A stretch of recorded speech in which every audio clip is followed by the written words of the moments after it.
Assalamualaikum warahmatullahi wabarakatuh. Pembelajaran Bahasa Indonesia pada semester ini kita awali dengan membahas teks laporan hasil observasi. Saya yakin kalian sudah pernah mendengar kata observasi. Ya, secara umum observasi kita kenal dengan istilah pengamatan.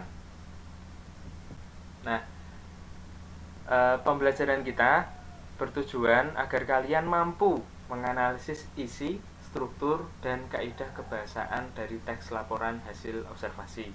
Maka, silakan kita simak baik-baik agar tujuan pembelajaran kita bisa tercapai. Nah, segala sesuatu yang kita pelajari tentu ada manfaatnya, tidak terkecuali teks laporan hasil observasi ini. Ada beberapa manfaat. Yang pertama, dengan belajar teks laporan hasil observasi, kita bisa melatih diri meningkatkan ketelitian kita, bisa menambah wawasan dan pengetahuan, melatih diri untuk berpikir kritis, sekaligus mengasah kemampuan untuk menuangkan ide dalam bentuk sebuah tulisan. Nah, ada beberapa manfaatnya kan? Pastikan bisa menguasai agar manfaat ini bisa kita rasakan bersama. Nah, yang perlu kita ketahui dari teks laporan hasil observasi adalah pengertiannya. Kita harus paham bahwa teks laporan hasil observasi ini berupa tulisan hasil pengamatan terhadap suatu objek secara detail, berisi penjabaran umum mengenai sesuatu. Kita bisa mengobservasi hewan, tumbuhan, tempat, karya manusia, atau hal yang lainnya yang jelas harus berdasarkan fakta, kenyataan hasil pengamatan yang sistematis dan analitis. Di sini saya contohkan dengan observasi bunga mawar, observasi komodo, hasil observasi wayang, dan sebagainya. Nah, teks laporan hasil observasi memiliki beberapa fungsi. Fungsi yang pertama, teks ini bisa memberitahukan atau menjelaskan suatu kegiatan pengamatan yang telah dilakukan, menjadi bahan informasi untuk berbagai macam kepentingan. Fungsi yang lain, teks ini bisa memberitahukan kepada pihak yang berwenang atau yang terkait tentang suatu informasi. Nah, informasi inilah yang nanti dijadikan bahan penyusunan kebijakan.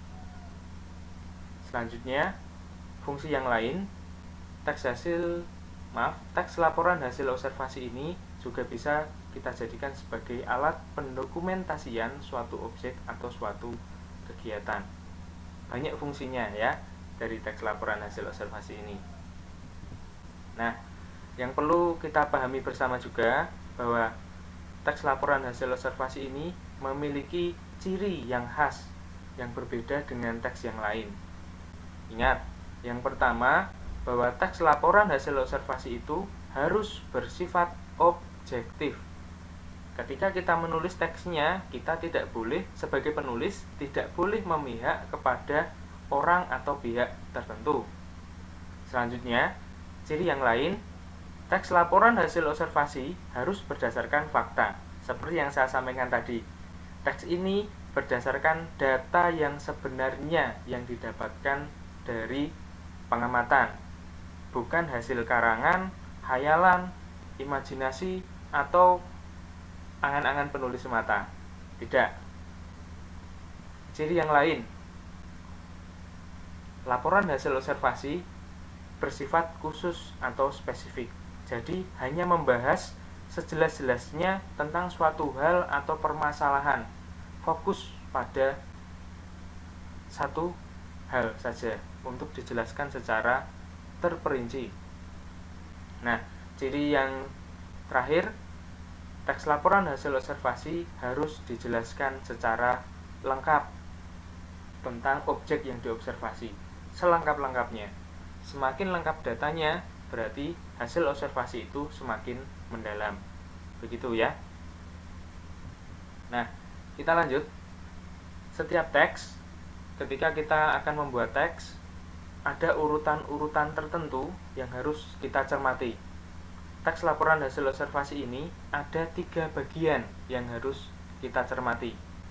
Bagian yang pertama atau struktur yang pertama ada pernyataan umum atau klasifikasi.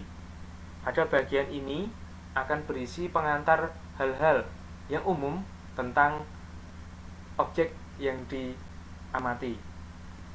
Biasanya berupa pengertian dan pengelompokan tentang objek yang diamati tadi ya. Nah, bagian yang kedua ada deskripsi bagian. Bagian ini menjelaskan detail, menjelaskan secara terperinci bagian-bagian dari objek yang diamati. Selanjutnya, yang terakhir ada deskripsi manfaat. Bagian ini akan menjelaskan manfaat dari objek yang diamati. Nah, sebagai contoh, bagian pernyataan umum atau klasifikasi. Dalam paragraf ini, yang tercetak tebal, wayang adalah seni pertunjukan yang telah ditetapkan sebagai warisan budaya asli Indonesia. Kalimat ini yang menunjukkan pengertian dari wayang, ditandai dengan kata adalah. Ini bisa kita rujuk sebagai pernyataan umum karena menjelaskan hal-hal yang umum tentang wayang, sekaligus informasi UNESCO menetapkan wayang dan menjelaskan bahwa wayang itu merupakan warisan mahakarya dunia. Ini merupakan hal umum dari wayang yang dijelaskan. Bagian yang kedua, contoh deskripsi bagian. Nah, paragraf ini menjelaskan secara detail, secara terperinci tentang wayang. Nah, ada di sini disebutkan wayang kulit dilihat dari umur dan gaya pertunjukannya, dibagi menjadi beberapa jenis. Nah, ini penggolongannya dibagi menjadi beberapa jenis. Ada wayang purwa. Nah, di sini wayang purwa dijelaskan terbuat dari kulit kerbau. Nah, di sini sangat detail disebutkan, dirincikan bahwa wayang purwa itu dibuat dari kulit kerbau, ditatah, diberi warna, diberi pulasan, diberi tangkai. Nah, hingga disebutkan bagiannya, cempurit, dari tuding dan gapit. Ini sangat rinci ya. Yang ketiga, yang terakhir ada bagian deskripsi manfaat. Contohnya di sini, kalimat yang tercetak tebal di situ merupakan penjelasan mengenai manfaat dari wayang. Bisa dicermati. Nah, selanjutnya, materi selanjutnya ada unsur kebahasaan teks laporan hasil observasi. Ada beberapa unsur. Yang pertama, di dalam teks laporan hasil observasi akan ada verba, nomina, frasa verba, dan frasa nomina. Perhatikan contoh. Wayang tersebut selalu dimainkan dengan iringan, gamelan, dan tari-tarian.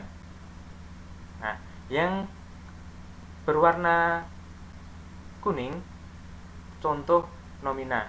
Nomina itu kata benda, sedang yang berwarna merah merupakan verba, yaitu kata kerja. Contoh di bawahnya dengan kalimat yang sama. Saya contohkan frasa.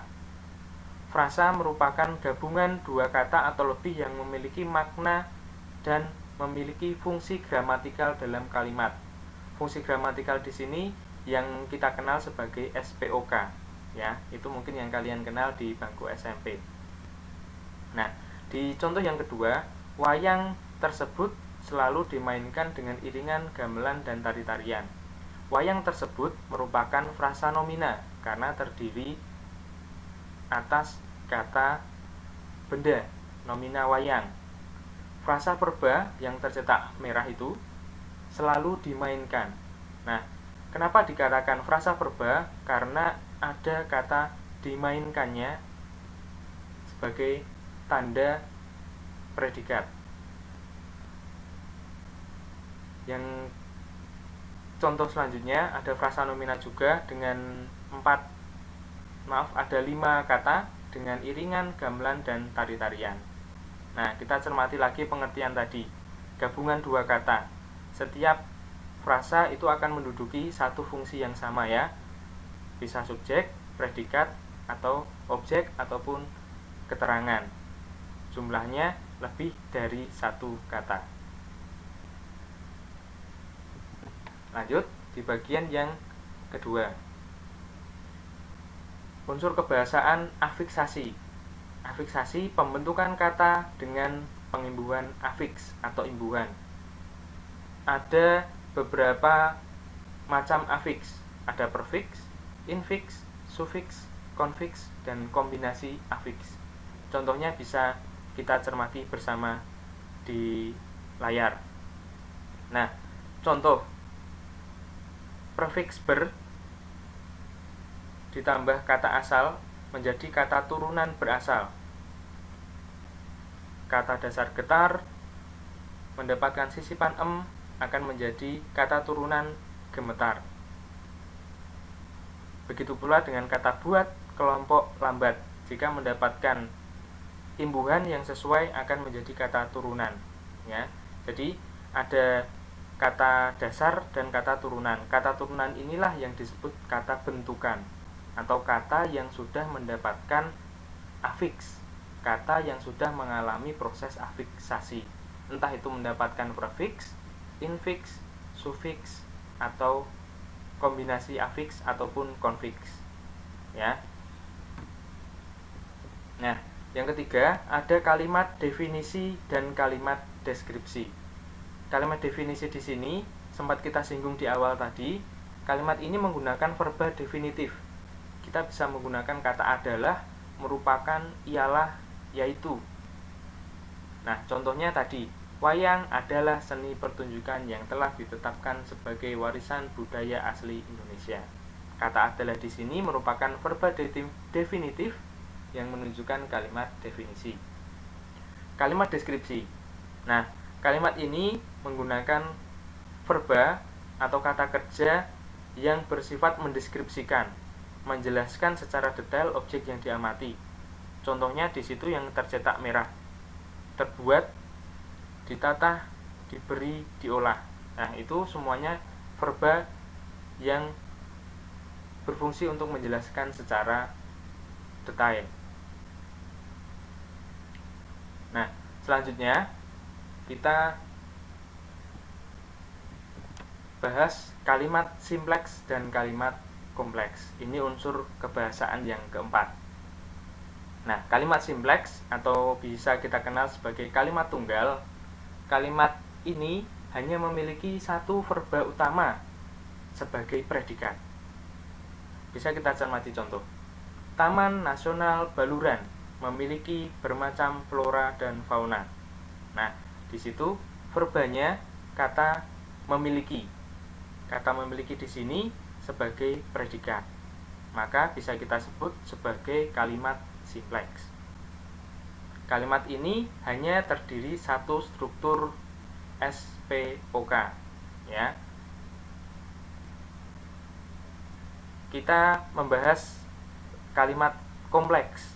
Nah, kalimat ini memiliki dua struktur SPOK atau lebih.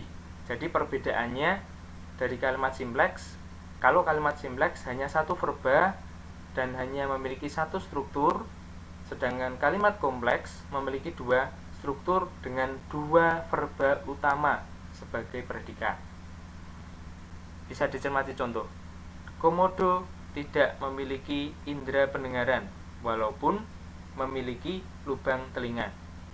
Komodo sebagai subjek, tidak memiliki sebagai predikat, indera pendengaran sebagai objek, walaupun sebagai konjungsi, komodo yang merujuk ke bagian awal itu sebagai subjek meskipun tidak disebutkan, memiliki itu sebagai predikat lubang telinga.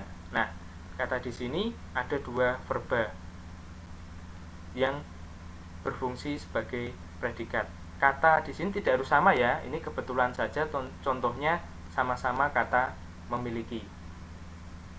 Ya, saya harap bisa memahamkan penjelasan yang saya sampaikan.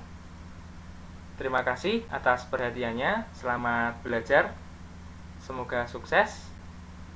Wassalamualaikum warahmatullahi wabarakatuh.